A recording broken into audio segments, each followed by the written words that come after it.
दिल्ली सिर्फ एक शहर नहीं बल्कि सदियों का एक जिंदा दस्तावेज है। जब हम पुरानी दिल्ली की बात करते हैं तो जहन में शाहजहानाबाद की वह तस्वीर उभरती है जिसे मुगल बादशाह शाहजहां ने 17वीं सदी में बसाया था। लाल पत्थरों से बनी बुलंद जामा मस्जिद जिसके साये में आज भी इतिहास सांस लेता है, और उससे ठीक सामने फैला चांदनी चौक का वह इलाका जो कभी नहरों और रोशनी से गुलजार हुआ करता था। दिल्ली ने कई दौर देखे, बाजारों की रौनक और वक्त के थपेड़े, लेकिन जो चीज़ दिल्ली में कोई कभी नहीं छीन पाया वह है यहाँ का जायका। मुगलई बावर्ची खानों के वो सीक्रेट मसाले, घी की खुशबू और तंदूर की गर्माहट से आज भी पुरानी दिल्ली की संकरी गलियों में महकती है जामा मस्जिद के आसपास का इलाका। इसी ऐतिहासिक जायके का दिल है। यहाँ की हवा में एक ऐसा जादू है जो किसी के भी मुंह में पानी ला दे। शाम के करीब 7 बज रहे थे। जामा मस्जिद की सीढ़ियों पर ढलते सूरज की आखिरी किरणें तांबे की जैसी चमक बिखेर रही थी। मस्जिद की मीनारों से अजान की मुकद्दस आवाज गूंजकर हवा में तैर रही थी। जैसे ही नमाज खत्म हुई, मटिया महल की संकरी गली में अचानक रौनक और चहल पहल 100 गुना बढ़ गई। इसी भीड़ में मैं और मेरा दोस्त समीर चल रहा था। समीर पहली बार दिल्ली आया था और मैं यहाँ का ही पुराना बासिंदा था। मैंने समीर के कंधे पर हाथ रखकर कहा, भाई आज तुम्हें वह जायका चखाऊंगा जो तूने अपनी पूरी जिंदगी में कभी नहीं चखा होगा।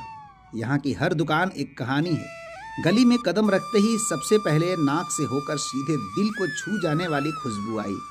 असली घी में कड़कते मसालों की, कोयले पर सुलगते कबाबों की और तंदूर से निकलते हुए खमीर रोटियों की। वो सबसे पहले एक पुरानी दुकान के सामने रुके जहां बड़े से कोयले के अंगीठे पर सीख कबाब सेक रहे थे। अंगीठे से उड़ती हुई चिंगारियां और धुएं का वह गुबार अपने अंदर मसालों की पूरी कायनात समेटे हुए था।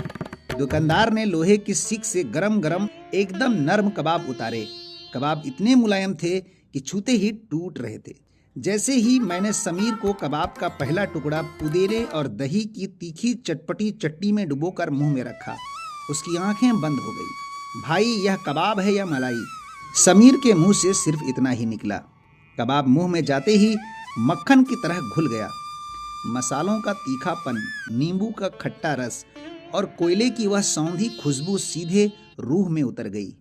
मैंने मुस्कुराया, अभी तो शुरुआत है मेरे भाई, अभी आगे चलो। थोड़ा और आगे बढ़ने पर कड़ाही में उबलते हुए मटन कोरमे की खुशबू ने उसका रास्ता रोक लिया। बड़े से देग का ढक्कन जैसे ही हटा, चारों तरफ जाफरान, केवड़े और इलायची की खुशबू फैल गई। कोरमे की लाल सुनहरी तरी के ऊपर रोगन इस तरह तैर रहा था जैसे कोई कीमती नगीना हो। दुकानदार ने गर्मा गर्म तंदूर से एकदम फूली हुई, ऊपर से क्रिप्सी और अंदर से रुई जैसी मुलायम खमीर रोटी निकाली। समीर ने खमीर रोटी का एक टुकड़ा तोड़ा और उसे कोरमे की उस गाढ़ी दानेदार मखमली ग्रेवी में डुबोया। ग्रेवी में काजू और बादाम का पेस्ट था जिसने तीखे मसालों को एक शाही मिठास दे दी थी।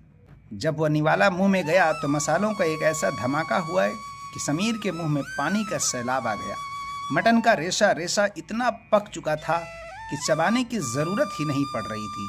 तीखा खाने के बाद अब बारी थी कुछ मीठा आजमाने की। मैंने समीर को एक ऐसी दुकान पर ले गया जहां एक बड़े से पीतल के परात में शाही टुकड़ा सजाकर बैठा था।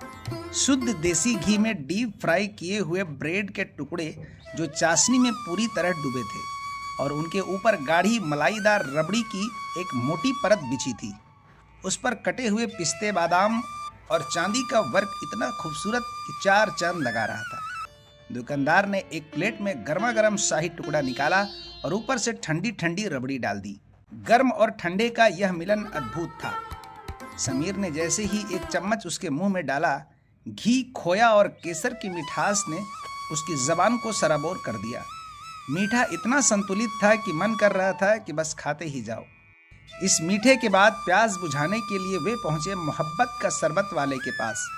एक बड़े से बर्फ के टुकड़े के बीच दूध, रूह अफ़ज़ा और तरबूज के छोटे छोटे लाल टुकड़ों को मिलाकर एक गुलाबी समंदर तैयार किया गया था। कांच के बड़े गिलास में जब वह शरबत समीर को मिला तो उसकी ठंडक और तरबूज के क्रंची टुकड़ों ने पूरे सफ़र को एक बेहद खुशनुमा और ताज़ा एहसास के साथ पूरा कर दिया।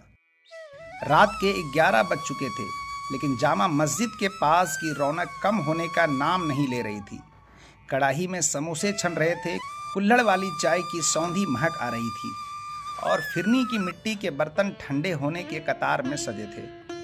समीर ने अपनी पेट में हाथ फेरा और कहा, भाई, दिल्ली के जायके ने सिर्फ मेरा पेट नहीं भरा बल्कि रूह को तृप्त कर दिया है। यहाँ का हर निवाला एक जश्न है।